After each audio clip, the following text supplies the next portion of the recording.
ગરોળીના દ્રષ્ટાંતનું મીંદળિયા ભક્તનું.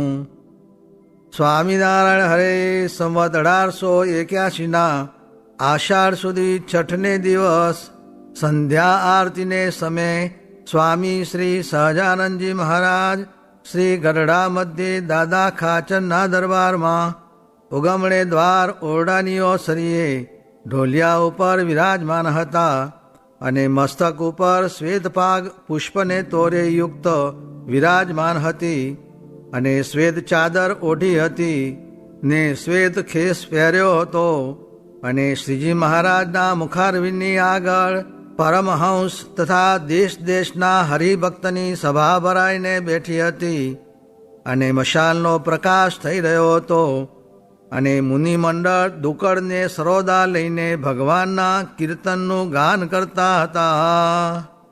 પછી શ્રીજી મહારાજ બોલ્યા, જે સાંભળો, એક વાર્તા કરીએ જે જ્યારે તમે કીર્તન ગાતા હતા ત્યારે અમે કીર્તન સાંભળતા જેમ વિચાર કર્યો છે તે વિચાર કહીએ છીએ. જે ભગવાનમાં પ્રીતિ કરવી તે એક સત્તા રૂપે રહીને જ કરવી ને તે સત્તારૂપ આત્મા કેવો છે તો જેને વિશે માયા ને માયાના કાર્ય જે 3 ગુણ ને દેહ ઇન્દ્રિયો અંતઃકરણ તેનું કોઈ આવરણ નથી અને કાંઈક જે આત્માને વિશે આવરણ જેવું જણાય છે તે અજ્ઞાને કરીને જણાય છે. પણ જેણે જ્ઞાન વૈરાગ્ય કરીને એનો સર્વ પ્રકારે નિષેધ કરી નાખ્યો છે તેને તો એ આત્માને વિશે કોઈ જાતનું આવરણ નથી અને એ આત્મા રૂપે જે વર્તવું તે કેવળ બ્રહ્મ થઈને મસ્ત થવું તેને અર્થે નથી.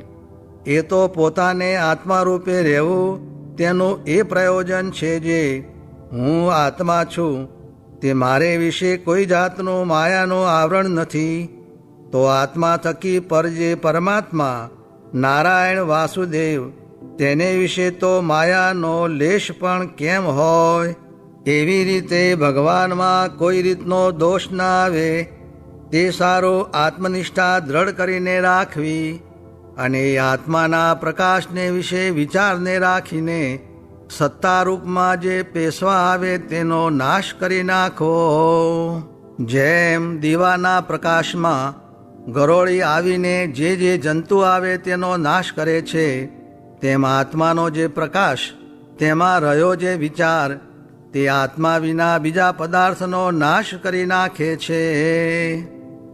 અને વળી જેને પરમેશ્વરને વિશે પ્રીતિ હોય તેને તો પરમેશ્વર વિના બીજા કોઈ પદાર્થમાં પ્રીતિ ન હોય અને પરમેશ્વર વિના બીજું જે પદાર્થ અધિક જણાય તેનો જે અતિશય ત્યાગ કરે તે ત્યાગ ખરો છે.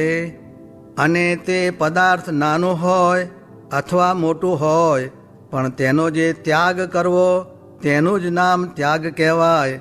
અને જે પદાર્થ ભગવાનના ભજનમાં આડું આવતું હોય તેને તો ન તજી શકે ને બીજો ઉપરથી તો ઘણો ત્યાગ કરે પણ તેનો તે ત્યાગ વૃથા છે. અને એમ કાંઈ જાણવું નહીં જે સારું પદાર્થ હોય અને તે જ ભગવાનના ભજનમાં આડ્ય કરે ને નરસું પદાર્થ હોય તે ન કરે.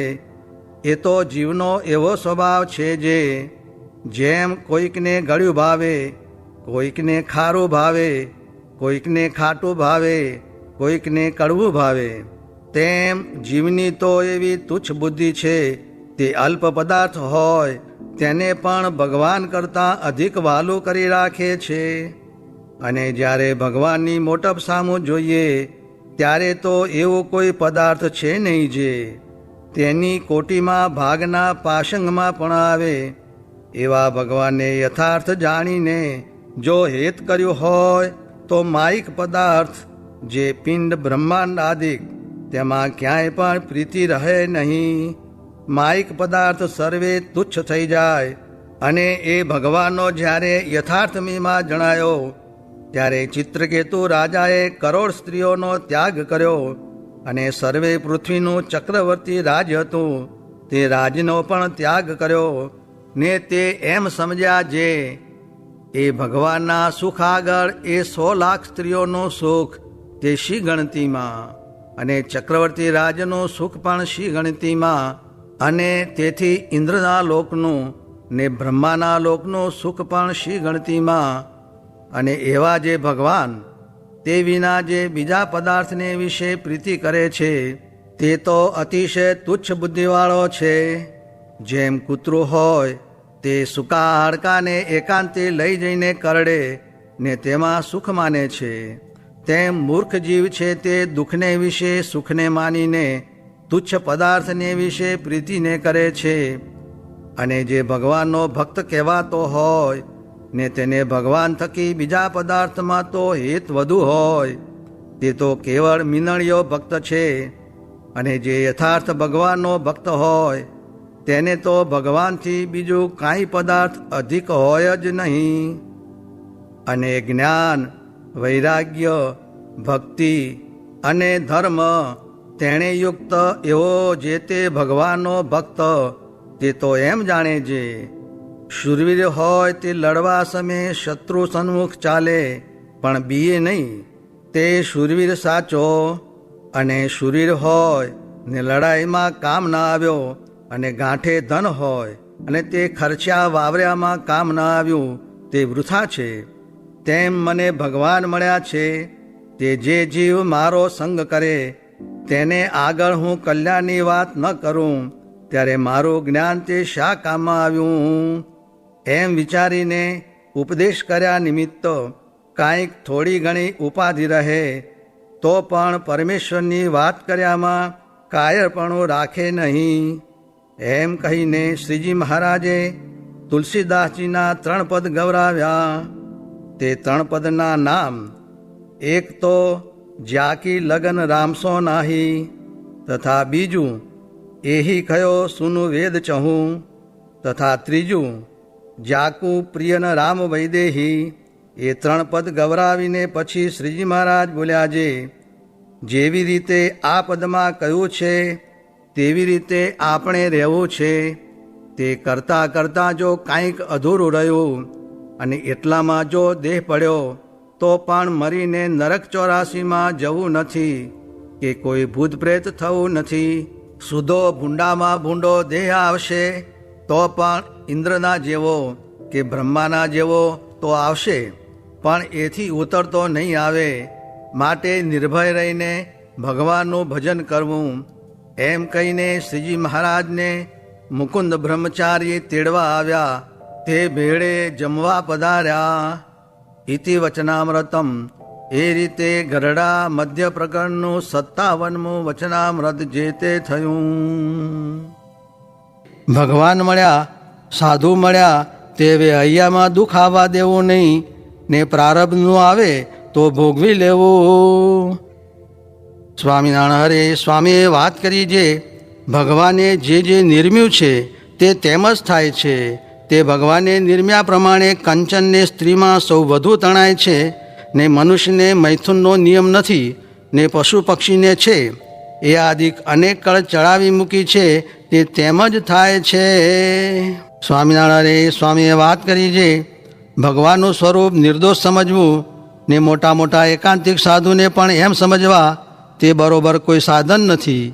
તે વચનામૃતમાં કહ્યું છે એમ 4 શાસ્ત્રે કરીને સમજવું, તથા સ્વરૂપ નિર્ણયમાં કહ્યું છે એમ સર્વ પ્રકારે નિર્બાધપણે ને નિર્દોષપણે સમજવું. તે આત્યંતિક પ્રલય જે જ્ઞાન પ્રલય કરવાનો છે ત્યાં સુધી સમજવાનું છે. તે જેને આત્યંતિક પ્રલય થયો હોય તે સાથે જોડાય ત્યારે તેથી થાય. સ્વામિનારાયણ હરે સ્વામીએ વાત કરી છે, કુંભાર હાડલા ઘડે છે તેનું દ્રષ્ટાંત. હાડલા ઘડતા માયલી તરફ લાગને વાસ્તે ગોલીટો રાખી બારીથી ટપલો મારે છે, તેમ આપણે ગોલીટાની જગાએ મહિમા સમજવો ને ટપલાની જગાએ સાધન સમજવું. સ્વામિનારાયણ હરે સ્વામીએ વાત કરી છે, પોતાની વાત કરી છે, મને રૂપિયાના તથા કોરીના નામાની ખબર નથી, તથા પ્રથમ કડિયાને ઘી જોખી આપ્યું તે શેરને બદલે બશેર જોખી આપ્યું, તથા કોઠારને તાળું વાસ્યું તે સાંકળ દીધા વિના નકુચાને તાળું વાસ્યું. એમ અમને કોઈ વાતની વ્યવહારની ખબર નહોતી. એમ મનુષ્ય ચરિત્રની વાત કરી. સ્વામિનારાયણ હરે સ્વામીએ વાત કરી છે, કોઈ વાતની અંતરમાં ચિંતા થાય તો ભગવાનને માથે નાખી દેવું, એનામાં અનંત કળાઓ છે, તે ઉપર બળી તથા વૃંદાને છળ્યાની વાત કરી. સ્વામિનારાયણ હરે સ્વામીએ વાત કરી છે, લાખો માણસને સત્સંગ કરાવે ને પોતે નર્કમાં જાય એમ કહ્યું. કેમ જે જીવનું કલ્યાણ કર્યું તે તો ભગવાને કર્યું. જેમ શાહુકારનો ગુમાસ્તો હુંડી લખે તે સ્વીકારાય તેમ. હરે સ્વામીએ વાત કરી છે, આ ભગવાન તો જેમ કિયા કીડી કરી મેળાપ, ભેળો થાવા ભારે ભેદ છે રે. કિયા પૂર્ણ પુરુષોત્તમ આપ, કિયા જીવ જેને બહુ કેદ છે રે. એવા મળ્યા છે માટે 100 વાતનું ગમતું મૂકીને આજ્ઞા પ્રમાણે વર્તવું. 100 માથા જાતા રે સોગા છોગાડા, એક શિરકે વાસ્તે ક્યું ડર થાય ગમાર. હવે તો ખરેખરું મંડવું, સતી નહીં કુત્તી કહાવે. એ કીર્તન બોલીને કહે એમ પાછા પગ ભરે થાય, તે સારું સન્મુખ ના લેવા. સ્વામિનારાયણ હરે સ્વામીએ વાત કરી છે, એક જણે સ્વામીને પૂછ્યું છે, વચનામૃતમાં ક્યાંક આશરાનું બળ કહ્યું છે, ક્યાંક ધર્મનું, ક્યાંક વૈરાગ્યનું, ક્યાંક આત્મનિષ્ઠાનું ને ક્યાંક પાછી તે આત્મનિષ્ઠા ઉડાડી નાખે છે. એવા કંઈક ઠેકાણે અનંત સાધન કયા છે, તેમાં એકને વિશે સર્વે આવી જાય ને ઉત્તમ મોક્ષ થાય એવું એક કહો. એટલે સ્વામી કહે છે, ઉપાસના હોય ને ઉત્તમ નિર્વિકલ્પ નિશ્ચય હોય તો બધા આવે.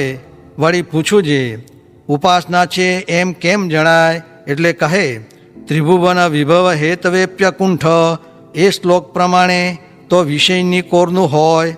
એવા 3 શ્લોક બીજા બોલ્યા ને કહ્યું છે, એ પ્રમાણે રહે એવા ગુણ હોય તેને ઉપાસના છે એમ જાણવું.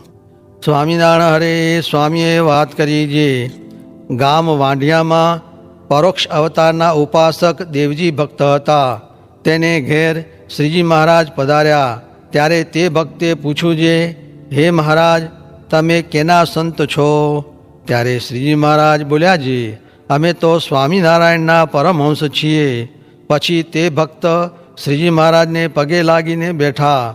પછી તેને પોતાની દ્રષ્ટિ માત્રે કરીને સમાધિ કરાવીને અક્ષરધામને વિશે અનંત મુક્ત, અનંત અવતાર ને અનંત ઐશ્વર્ય તેણે સહિત પોતાની મૂર્તિનું દર્શન કરાવતા હવા ને પોતાની મૂર્તિને વિશે લીન કરાવીને પોતાનો સર્વોપરી નિશ્ચય કરાવતા હવા. મૂળજી બ્રહ્મચારીએ પૂછ્યું છે, હે મહારાજ, આ ભક્તે શું પુણ્ય કર્યા હશે જે અનંત કોટી બ્રહ્માંડના પતિ એવા જે તમે સાક્ષાત દયા કરીને તેને ઘેર પધાર્યા ને મોટા યોગીને પણ દુર્લભ એવી જે અક્ષરધામની સમાધિ તે દયા કરીને આ ભક્તને કરાવી. ત્યારે શ્રીજી મહારાજ બોલ્યા છે, આ ભક્ત તો 100 જન્મથી નિષ્કામી વર્તમાન દ્રઢ રાખીને ભગવાનને પામવાને અર્થે દાખલો કરતો હતો, ત્યારે અમે એને ઘેર પધાર્યા છીએ. પછી તે ભક્તને શ્રીજી મહારાજ પોતાની દ્રષ્ટિ માત્રે કરીને જગાડતા હવા. પછી તે ભક્તે કહ્યું છે, હે મહારાજ, તમે તો અનંત કોટી બ્રહ્માંડના આધાર જે અક્ષર તેના પતિ છો ને સર્વ અવતારના અવતારી ને સર્વ કારણના કારણ સાક્ષાત પુરુષોત્તમ નારાયણ છો. તે દયા કરીને મારે ઘેર પધાર્યા છો. માટે હે મહારાજ, તમારા સ્વરૂપના નિશ્ચયમાં ખામી રહે નહીં એવું કૃપા કરીને કહો. પછી શ્રીજી મહારાજ બોલ્યા છે, અમે તો આ બ્રહ્માંડને વિશે આવ્યા નથી ને આવશું પણ નહીં. માટે આ જે તમને નિશ્ચય થયો છે તે ફરવા દેવો નહીં.